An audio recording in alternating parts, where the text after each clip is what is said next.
And, Mr. President, when I say defunding law enforcement at DHS, I don't mean reducing the budget. I mean complete and total defunding. My Democrat colleagues refuse to provide a single dollar for the men and women who protect our borders. They refuse to provide a single dollar for the men and women who take dangerous criminal illegal aliens off of our streets. And I want you to think about that for just There comes a moment in every nation's history when politics must step aside and the survival of national order must come first. This debate is no longer merely about Democrats or Republicans, nor is it about scoring points inside the Senate chamber.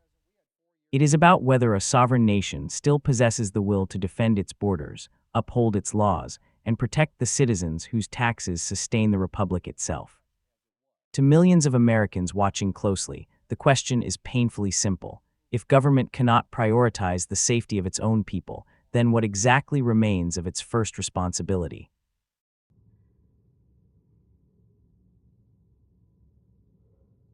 Majority Leader.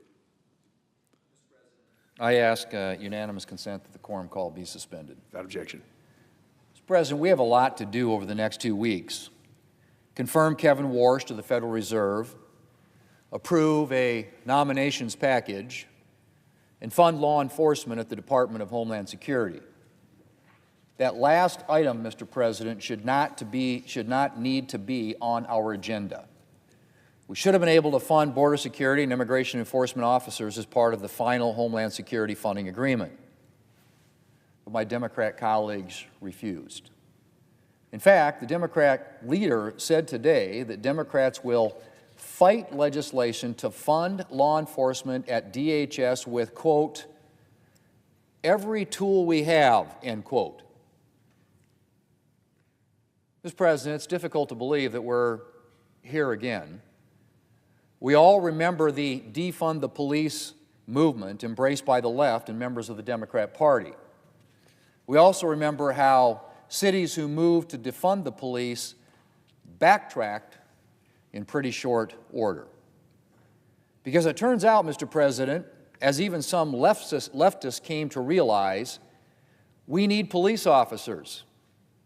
We need law enforcement. We live in a fallen world, and there are always going to be people out there who seek to hurt and exploit the innocent. And we need men and women who will stand between the innocent and danger. We need men and women who courageously dedicate their lives to law enforcement. And all of this should go without saying, Mr. President. I can scarcely think of anything more obvious. But apparently the need for law enforcement is not obvious to my Democrat colleagues, because they're right back to a defund the police position. This time it's defunding law enforcement at the Department of Homeland Security, specifically Border Patrol and Immigration and Customs Enforcement. The men and women who patrol our borders and take dangerous criminal illegal immigrants off of our streets.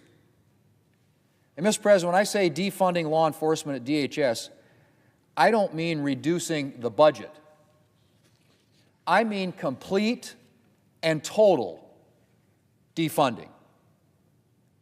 My Democrat colleagues refuse to provide a single dollar for the men and women who protect our borders. They refuse to provide a single dollar for the men and women who take dangerous criminal illegal aliens off of our streets. And I want you to think about that for just a minute, Mr. President.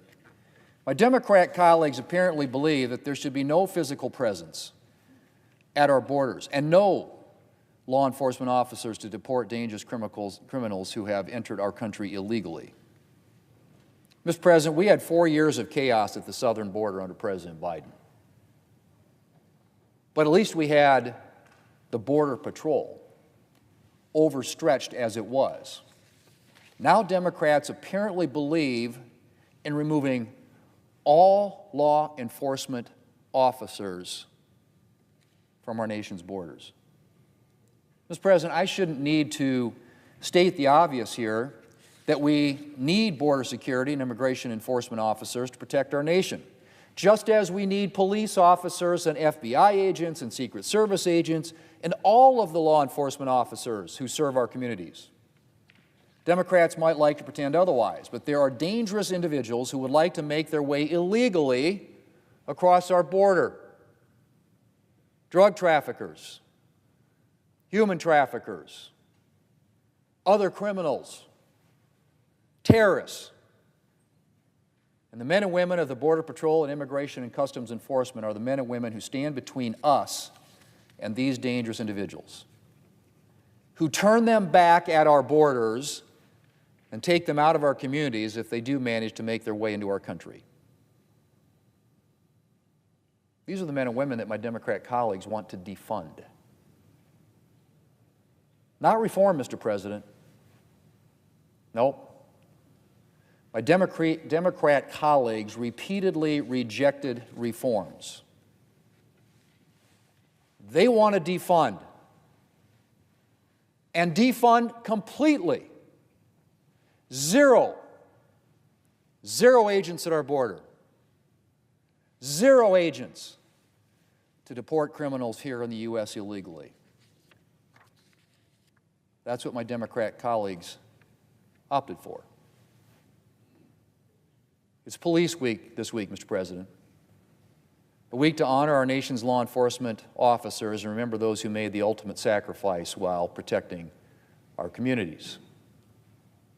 Perhaps it will remind my Democrat colleagues of just how much we rely on law enforcement and just how much we need all of our nation's law enforcement officers. Mr. President, I now move to proceed to calendar number 296, I should say, SRES 526.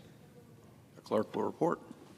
Counter number 296, SRES 572, resolution withholding the pay of senators if a government shutdown occurs. Mr. President, I send a cloture motion to the desk. Clerk will report. Cloture motion. We, the undersigned senators, in accordance with the provisions of Rule 22 of the Standing Rules of the Senate, do hereby move to bring to a close debate on the motion to proceed to counter number 296, SRES 526, a resolution withholding the pay of senators if a government shutdown occurs, signed by 17 senators as follows. President, I ask consent the reading of the names be waived. Without objection. Thank you, Mr. President. Mr. President, I yield the floor. From an observer's perspective, the senator's argument taps into something deeper than partisan rhetoric. It speaks to the ancient principle that every functioning civilization survives because there are institutions willing to stand between order and chaos. Border Patrol agents, immigration officers, and law enforcement personnel are not abstract political symbols. They represent the physical enforcement of national sovereignty. History repeatedly shows that nations which neglect enforcement eventually surrender control not only of their borders, but also of public confidence. And once citizens lose faith that their government can protect them, polarization intensifies, distrust spreads, and the very social fabric begins to weaken from within. What makes the senator's remarks particularly striking is the insistence that this issue should transcend ideology altogether. The argument presented is not merely about funding agencies, but about defining priorities. Americans are increasingly frustrated with a political culture that appears more focused on tactical obstruction, partisan revenge, and ideological purity than practical governance. The senator frames the issue as a moral contradiction, a government eager to debate global responsibilities while struggling to guarantee security at home.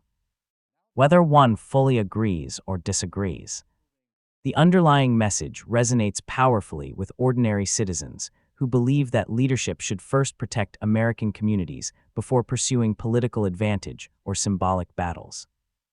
In the end, this moment reflects a broader national tension unfolding across the country. Americans are asking whether their leaders still understand the meaning of public duty. The senator's comments force a difficult but necessary reflection. A nation cannot function on slogans alone. It requires laws that are enforced, institutions that are respected, and leaders willing to place the interests of citizens above political theater. For many watching this debate, the core message is unmistakable. America's stability, security, and sovereignty should never become bargaining chips in a game of partisan calculation. Because when politics becomes more important than the people, the nation itself ultimately pays the price. Now I want to hear from you in the comments. Your opinion matters.